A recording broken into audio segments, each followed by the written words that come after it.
മുടങ്ങിയ നിശ്ചയമായതുകൊണ്ട് ഞാൻ ക്ഷമിച്ചു, പുറത്തു. കല്യാണമായിരുന്നെങ്കിൽ ഈ മണവാളിനൊരു കൊലയാളിയായി മാറുമായിരുന്നു. എന്താ നിന്റെ പ്ലാൻ? എടാ ചോദിച്ചത് കേട്ടില്ലേ? പ്ലാൻ ആ പെണ്ണിന്റെ കാര്യത്തിലാണോ? എന്റെ കാശിന്റെ കാര്യത്തിൽ? കാശിന്റെ കാര്യത്തിലാണെങ്കിൽ എന്റെ ബ്രെയിൻസിൽ കുറെ ബുദ്ധികൾ ഉദിച്ചു വരുന്നുണ്ട്. വേണ്ട വേണ്ട വേണ്ട, ഇത്തിരിയെങ്കിലും ബുദ്ധി ഉണ്ടായിരുന്നെങ്കിൽ ഇവന് കാശ് കൊടുക്കുമായിരുന്നു. അങ്ങനെയാണെങ്കിൽ തനിക്ക് ബ്രെയിനേ ഇല്ല. അല്ലെങ്കിൽ ഇയാള് വിളിച്ചപ്പോ താൻ ബോംബെന്ന് വണ്ടി എടുത്ത് വരേണ്ട വല്ല കാര്യമുണ്ടോ? ചുപ്രഹോ കുത്ത്. ഞാൻ എന്ത് ക്ഷമിക്കും, പക്ഷെ എന്റെ ബ്രെയിനിൽ തൊട്ട് കളിക്കരുത്. സംസാ ഇല്ലാത്ത സാധനത്തിൽ തൊട്ട് കളിച്ച ഈ അനുപം കേറ് ഒരു പണ്ടാറ. ധർമ്മേന്ദ്ര, ബി ഹരീന്ദ്ര, ഒരു മിനിറ്റ്. നിന്റെ ജ്യേഷ്ഠൻ കേൾക്കണ്ടെന്ന് കരുതിയ ഇങ്ങോട്ടേക്ക് മാറി നിന്നത് രഹസ്യമാ. നമ്മൾ 4 പേരല്ലാതെ മൂന്നാമതൊരാൾ ഇതറിയരുത്. ആലോചിക്കും മിസ്റ്റർ ഹരി, നീ വിളിച്ചാൽ അവൾ ഇറങ്ങി വരുമോ? വരും, പക്ഷേ ഞാൻ വിളിക്കില്ല. അതൊന്നും പറഞ്ഞാൽ പറ്റില്ല. നീ വിളിക്കുന്നു, അവൾ വരുന്നു, നിങ്ങൾ 2 പേരും കൂടി നല്ലൊരു ഹോട്ടൽ റൂമിൽ മുറിയെടുക്കുന്നു. അവളോട് കടം ചോദിക്കാനാ? കടം ചോദിക്കാൻ ആരെങ്കിലും ഹോട്ടൽ റൂമിൽ മുറിയെടുക്കോ? സോറി, ഭക്ഷണം കഴിക്കാനല്ലേ. ഹോട്ടൽ മുറിയിൽ ഇപ്പോൾ നിങ്ങൾ 2 പേരും മാത്രം. ഒരു 5 മിനിറ്റ് ഇമകെട്ടാതെ ഒരു പുഞ്ചിരി സമ്മാനിച്ച് അവളുടെ കണ്ണുകളിലേക്ക് നോക്കി നിൽക്കുന്നു. ഇങ്ങനെ. അതെ, നിങ്ങളിങ്ങനെ നടക്കാത്ത കാര്യത്തെ പിന്നെ ഡിസ്കസ് ചെയ്തുകൊണ്ടിരുന്നത് ഞാനങ്ങ് പോകും മുംബൈക്ക്. ഈ ധാരാവി എന്ന് കേട്ടിട്ടുണ്ടോ? അവിടുത്തെ അധോലോക രാജാക്കന്മാർക്ക് ഞാൻ വെറും 50,000 രൂപ വീശും. പിന്നെ എന്റെ 35,000 രൂപ പുഷ്പം പോലെ അവർ വാങ്ങിത്തരും. എന്റെ വണ്ടി പെട്രോൾ അടിക്കാൻ കാശില്ലാത്തത് നിന്റെയൊക്കെ ഭാഗ്യം. ഹലോ ഹരി, ഞാൻ ഗംഗയാ. ഞാനിപ്പോ റെയിൽവേ സ്റ്റേഷനാ വിളിക്കുന്നത്. ഹരി എത്രയും പെട്ടെന്ന് ഇവിടെ വരെ വരണം. ആരാ? ഗംഗയാ. എന്താ അത്യാവശ്യ കാര്യമെന്ന് തോന്നുന്നു. റെയിൽവേ സ്റ്റേഷനിൽ വെയിറ്റ് ചെയ്യാം. പ്രേമനൈരാശ്യം മുത്ത് അവള് കൂട്ടാത്മഹത്യ ചെയ്യാൻ വിളിക്കായിരിക്കും. നീണ്ടു നിവർന്ന് കിടക്കുന്ന റെയിൽവേ ട്രാക്ക് കണ്ട് നിനക്ക് അങ്ങനൊന്നും തോന്നിയേക്കല്ലേട്ടാ? എന്നെ അറിയിക്കാണ്ട് നീ ആത്മഹത്യ ശ്രമിച്ച കൊന്നുകളി ഞാൻ. ഈ മൊബൈൽ ഫോണും ബൈക്കിന്റെ കീയും എന്റെ കയ്യിൽ ഇരിക്കട്ടെ. ചലോ, ഒരു ധൈര്യത്തിന്. ഈ ധാരാവി പിന്നെ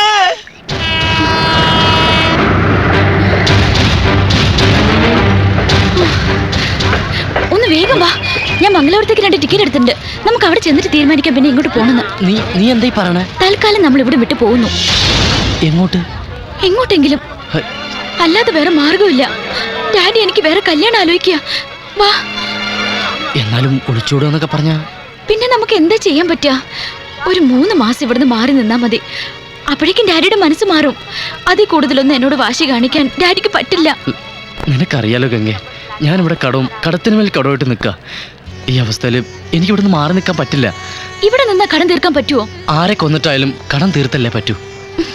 നീ വീട്ടിലേക്ക് ചെല്ല്. ഞാൻ പറയുന്നു ഒന്ന് കേക്ക്.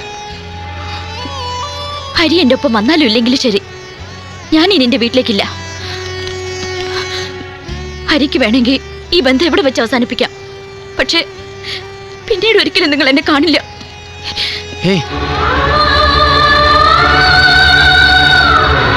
அந்த திருட்டு ராஸ்கலை கண்டுபிடிச்சு அவன் உடம்பு பீஸ் ஆக்கணும். டேய் சீக்கிரம் வாங்கடா. എനിക്കറിയാം ഹരിക്ക് വരാതിരിക്കാൻ കഴിയില്ലാന്ന്. എന്റെ കയ്യിൽ 10ന്റെ പൈസ ഇല്ല എന്നുള്ള കാര്യം നിനക്കറിയില്ലല്ലോ. ഒരു 3 മാസം എന്നെ സംരക്ഷിക്കാൻ കഴിയില്ലേ? നീയൊക്കെ വലിയ കോസ്റ്റ്ലി അല്ലേ മോളെ. എനിക്കാണെങ്കിൽ കൂലിപ്പണിയും വശമില്ല. കയ്യിൽ കാശില്ലാത്തോണ്ടാ? സ്നേഹം കൊണ്ട് മാത്രം കഴിയാൻ പറ്റൂല്ലോ. പൊളിഞ്ഞ് കുത്തുപാള എടുത്ത ഒരാളുടെ കൂടെ ഇറങ്ങി വരുന്നതെന്ന് എനിക്കറിയാം.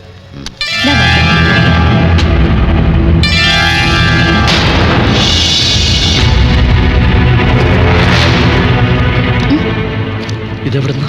ഡാഡിയുടെ ലോക്കർ തുറന്ന് കൈ കിട്ടിയത് മുഴുവൻ എടുത്തു.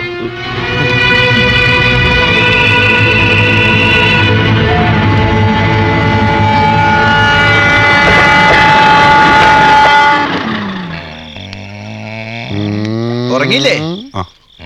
ഇല്ല, ഹരി ഇതുവരെ കണ്ടില്ല.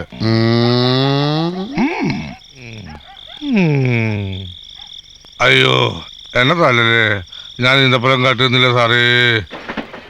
എന്താ ആലോചിക്കുന്നേ?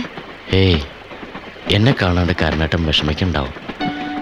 ഞാൻ വല്ല കടുങ്കൈ ചെയ്ത് കാണുമെന്ന് കരുതിയിട്ടുണ്ടാവും. പാവം. അടുത്ത ഏതെങ്കിലും സ്റ്റേഷനിൽ ഇറങ്ങി ഒന്ന് വിളിച്ചാ പോരെ?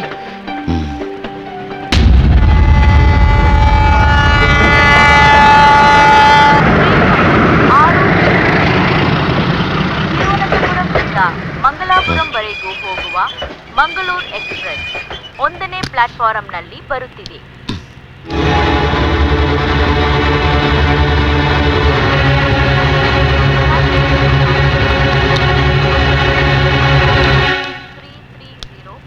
Thiruvananthapuram Mangalore express will leave from platform number 1 shortly.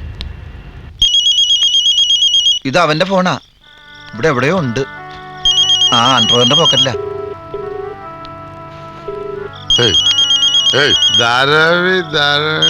ഉണത്തണ്ട, ബാക്കിയുള്ള കൂടി കേൾക്കേണ്ടി വരും. ഞാൻ എടുക്കട്ടെ.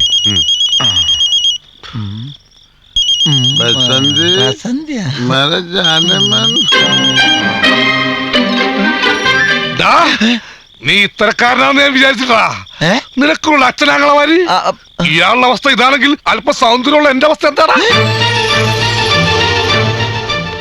എടോ മണി, അയ്യേ ഒറ്റ കൊട്ടുന്നല്ല പോത്തെ. ഇത് കണ്ട, ഇതാ പറഞ്ഞത്. ഓണാക്കിയിട്ടുണ്ട്. ഹലോ ഏട്ടാ, ഞാൻ കുറച്ച് ദിവസത്തേക്കൊന്ന് മാറി നിൽക്കാം. കടക്കാരെയൊക്കെ ഒന്ന് സമാധാനിപ്പിച്ച് നിർത്തണം. എന്തെങ്കിലും വഴി ഉണ്ടിട്ട് ഞാൻ വരും. ഏട്ടാ, ഞാൻ വിളിക്കാം.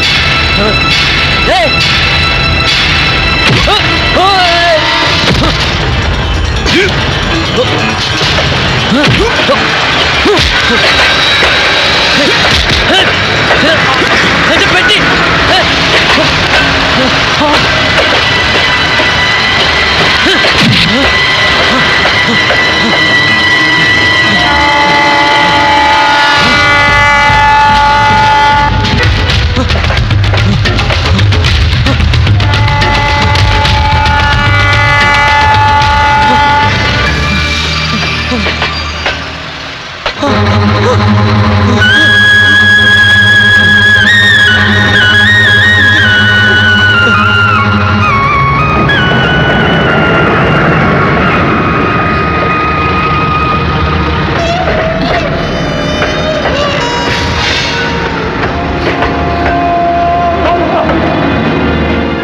ഉണ്ടായിരുന്ന ആളെയാണ് അന്വേഷിക്കുന്നത്.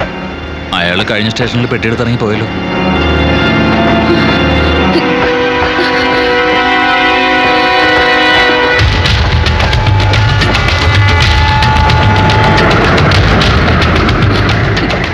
അയാൾ തന്നെ ആരാ? അല്ല, കുട്ടി എങ്ങോട്ട് പോണത്? കുട്ടി വിഷമിക്കണ്ട, എൻ്റെ കൂടെ പോന്നുള്ളൂ. I will help U.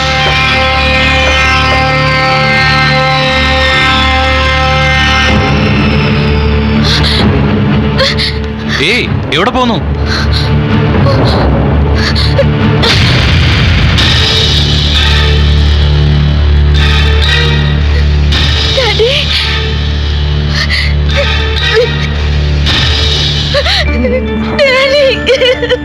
മോളെ, നിനക്കവനെ മറക്കാൻ പറ്റില്ല എന്ന് എനിക്ക് മനസ്സിലായി. നിങ്ങളെ കൂട്ടിക്കൊണ്ടു പോകാനാ ഡാഡി വന്നത്. അവനെവിടെ? ഹരികൃഷ്ണൻ? എനിക്കറിയില്ല.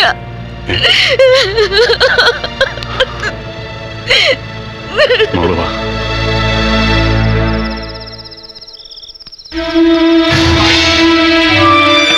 സർ, എന്തൊക്കെ?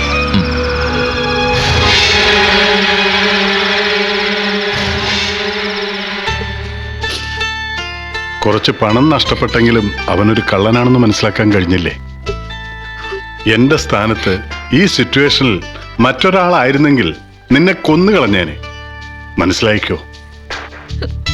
വാ മോള് എഴുന്നേക്ക്, വാ. എന്നിട്ട് മോള് ആദ്യം ഒന്ന് കുളിച്ച് ഫ്രഷാക. പിന്നെ നിന്റെ കൂട്ടുകാരി പൂർണിമ 3-4 പ്രാവശ്യം വിളിച്ചിരുന്നു. അവളെ ഇന്ന് പെണ്ണ് കാണാൻ വരുന്ന ദിവസമല്ലേ?